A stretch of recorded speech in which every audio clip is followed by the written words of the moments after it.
to see the greatest spectacle in racing in the world.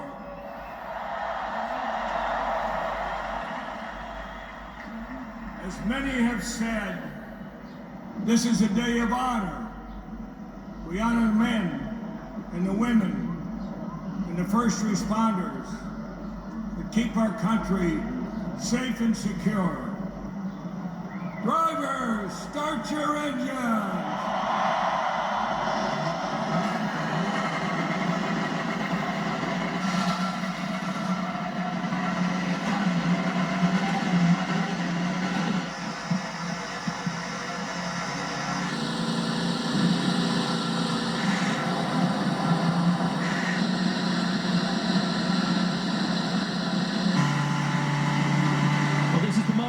This is the time, and this is Tom Brady on board. Hey Tom, it's Townsend Bell in the Fox booth. You got me?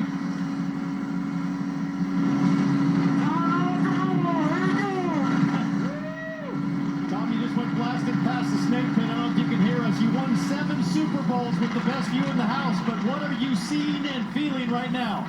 It's incredible. Jimmy driving, all the fans here. I can't believe this is the first time I've ever been here.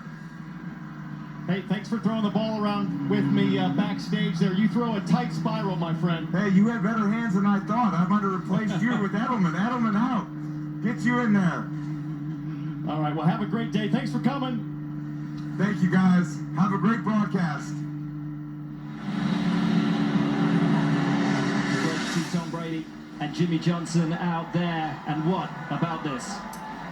Guys, this is the Pace Lap for America to honor Memorial Day and the U.S. Army's 250th birthday.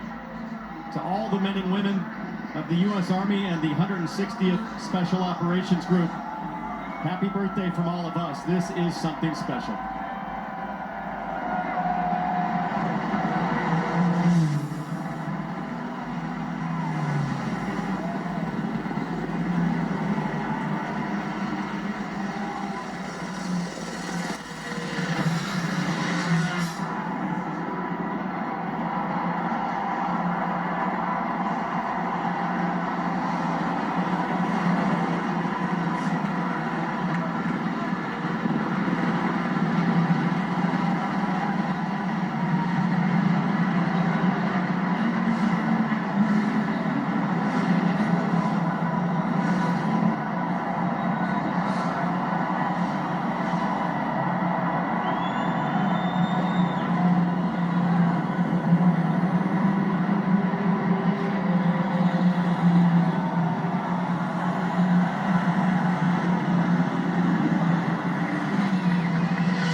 Scenes here at the Indianapolis Motor Speedway, and what a moment.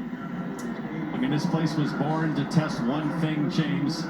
How fast can you go? And I guess the second thing, of course, how big are you going to go to win the biggest prize in racing?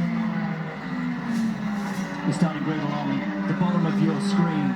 There, your back row.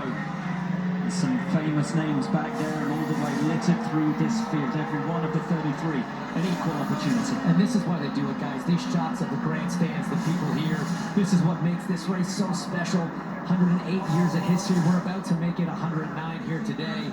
And just seeing the place absolutely packed to capacity for the first time in 9 years, it just gives me chills. And talking about chills, we're going to go down to Michael Strahan in the pace car. Michael, it's Hinch up in the Fox booth. You got a copy? I got you.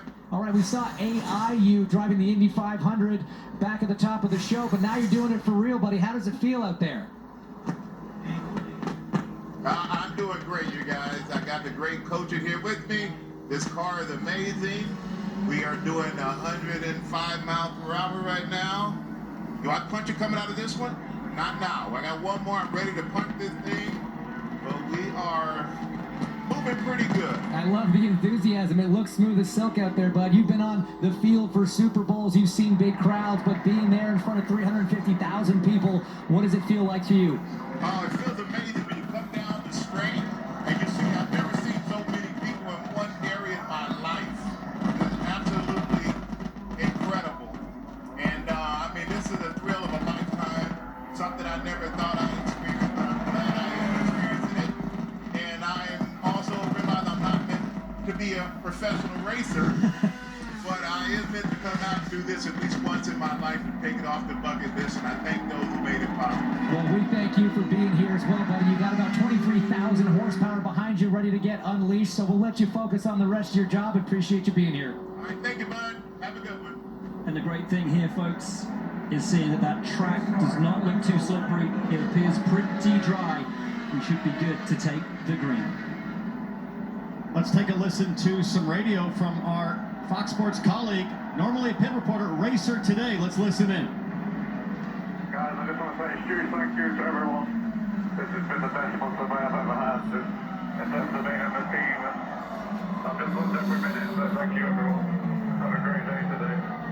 It's great to see that. Great to hear that from Jack. Thank you to the team. It takes a tremendous amount of effort from everybody. Oh, no, we've got a crash. Scott McLaughlin.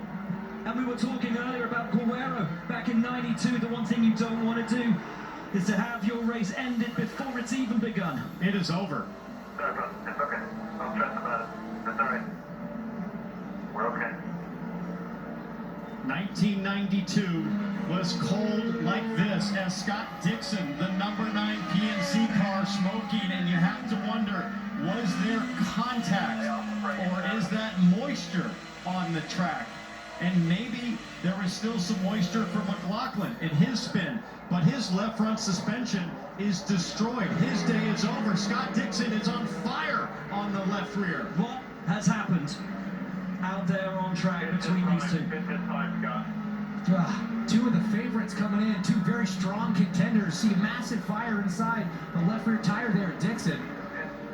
That's in the brake system. It's behind the left. They didn't pit. We heard the call over the radio to pit this lap. They left him out there. That could be a huge issue as we see the devastation on Scott McLaughlin's face and his body language. And that is what it means.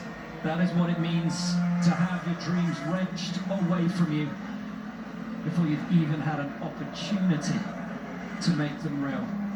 Galling, utterly galling for Scott Dixon, for Scott McLaughlin. And I wonder, guys, Scott Dixon on row 2, McLaughlin on row 4. How could they have come together? They're 2 rows apart. Well, we don't know if they had contact yet, but let's get a report maybe on what's going on with Scott Dixon's car as the EMR safety team goes to work on McLaughlin. Kevin? So listening to the number 9 radio, it does not sound as dire.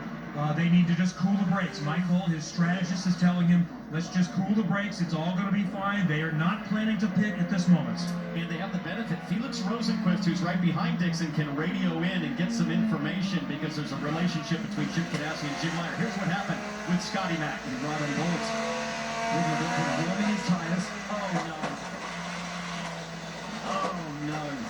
Warming his tires. Swerving just to put some temperature into the rubber and just loses it. The track is cold. The tires are cold. These cars are set up to turn left. They don't do straight very well, Townsend. And when you light up the rear tires to try to get a bit of heat into them, it is so easy to have that happen. Well, especially if there's any of that residual rain moisture on the racetrack. And for Scott McLaughlin, the worst feeling I can possibly imagine as a racing driver. Trying to come to grips with what seemed like the most bizarre moment of his life. Jamie, the 3 out. Yes, I just talked to his strategist, Ben Bretzman, and he said exactly what you guys just saw. It's a cold track. He was trying to warm up his tires, swerved too much to the left, hit the inside wall, and I just asked him, is there any chance that can be repaired? He said, no, we are done. And obviously, with the car still circulating, laps are counting now. So the lap count has begun at the Indianapolis 500, even though we haven't officially started yet, because of course you only have a set number of pace laps before the race officially begins, but it is behind the safety car and under caution lucky for Dixon to be able to get that out, because had the diffuser, the carbon diffuser actually gone up in flames, now the whole car is alight. So it was a gamble, but it's paid off, as we understand Dixon's left rear braking system is cooled back down as Scotty Mac's Yellow Submarine, depends on number 3, goes back to Gasoline Alley. But my concern would be, is the brake system okay? I mean, that caliper inside that left rear wheel was on fire for quite some time. They were very delicate brake lines, and he's being told to stay off the brakes right now, so I'm not sure he even knows if the brake system's okay. We wait to see. Scott Dixon waits to see. We wait to go racing.